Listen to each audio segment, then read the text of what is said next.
So ayan mga tuds, may nag-comment ulit.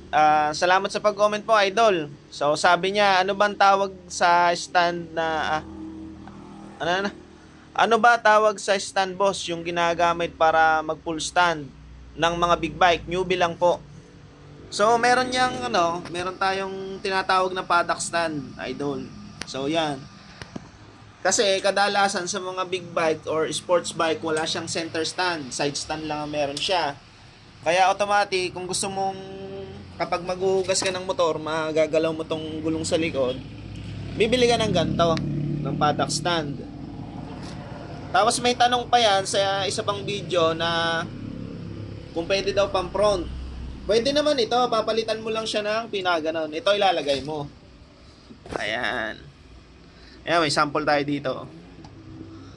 Ayan, papalitan mo lang ng ganito. Yan, papalitan mo ng pinaka lifter niya dyan. Pero iisa din.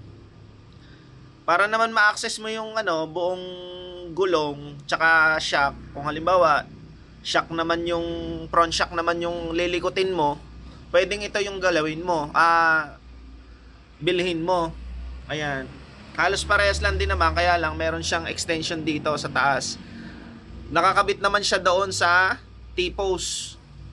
Ayan, yan yung yan yung kadalasan na ginagamit. Pero pwede din yan. Ayan, kamukha lang din ng ginagamit nating paddock stand, pero iba yung pinaka bracket niya na pangtayo sa front wheel. So pwede din. Depende na lang sa mapipili mo. Mas maganda kung eto na lang yung mapipili mo, papalitan mo lang nito. Iisa lang ang bibilhin mong ganyan.